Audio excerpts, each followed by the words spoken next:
Master Crow perched in a tree, held the cheese in his beak. Master Fox, attracted by the smell, spoke to him something like this. And good morning, Mr. Crow. How pretty you are, how handsome you seem to me. I'm not lying if your song matches your plumage. You are the phoenix of the inhabitants of these woods. At these words, the crow was overcome with joy. And to show off his beautiful voice, he opened his large beak and dropped his prey. The fox seized it and said, my good sir, learn that every flatter lives at the expense of the one who listens to him. This lesson is worth the cheese, without a doubt. The crow, ashamed and confused, swore a little late that he wouldn't be caught out again.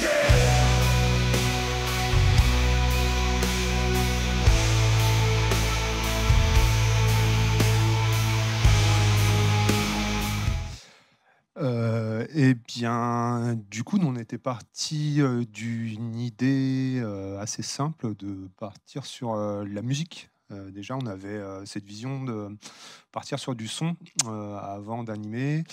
Et du coup, on s'est mis d'accord assez rapidement pour avoir une idée sur des animaux anthropomorphes qui, dans un style un petit peu nordique.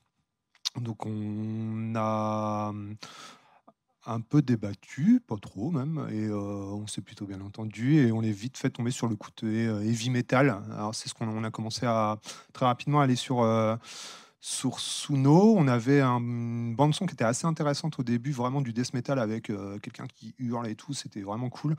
Mais moi personnellement, j'arrivais pas à voir le montage là-dessus. On a eu, ensuite, l'idée, dans notre workflow de passer, bah, du coup sur du mid-journée, d'aller choper des href mid-journée qu'on trouvait un petit peu stylisés. On voulait pas avoir, le côté, 3D ou, le côté un peu, basique de l'IA, qu'on n'affectionnait pas forcément en style graphique. Et du coup, après on est passé par Magnifique pour le styliser et Alexis a eu l'idée de faire un petit shot où il voulait, passer sur Maya. Je vais lui laisser expliquer là-dessus. Ouais, l'essentiel du travail vidéo, finalement, c'est fait avec, j'espère ne pas me tromper cette fois, LTX, c'est ça? C'est le bon truc? Chaque fois, je me trompe de lettres. Du coup, on a commencé au tout début à lui donner les informations de plans qu'on avait un peu près en tête.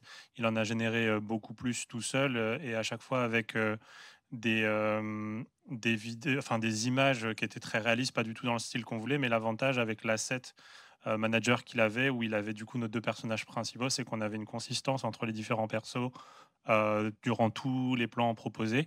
Et du coup, grâce à l'image qu'on avait générée, qui nous a servi de base de ref de stylisation, on l'a appliqué après à tous les shots. Ça nous a permis d'avoir typiquement des images comme celle-là qui sortaient. On avait le même cadre que les images réalistes proposées de base par LTX, mais on avait la stylisation par-dessus. Et du coup, après, on a pu récupérer ces images-là à chaque fois et les utiliser dans Kling pour avoir, parce que dans Runaway aussi, on n'a pas eu de très bonnes expériences. Et du coup, dans Kling, il arrivait 1.6 à nous générer des vidéos. Alors, soit en lui donnant la première et la dernière, ça arrivait plusieurs fois, soit en lui donnant la première en le laissant avec le prompt proposer l'action qu'on voulait. Et par contre, ce qu'on faisait, c'est qu'on reprenait la dernière image de chaque vidéo pour générer la première de la suite du plan. Généralement, le plan n'était pas complet. On n'avait qu'une partie de l'action. C'est vraiment parti pour le renard, surtout à la fin, où il y a vraiment 3-4 vidéos d'affilée qui se suivent. Où du coup, la première image en plein milieu, bah, c'est souvent la dernière de ce qu'on vient de générer juste avant sur l'action précédente. Et du coup, bah, c'est ce qui nous a permis majoritairement aujourd'hui de combler tous les trous une fois qu'on avait trouvé la musique qui nous allait. Le but, c'était de remplir en essayant de caler à peu près ce qui se passait avec ce qui était en train d'être chanté derrière. Voilà.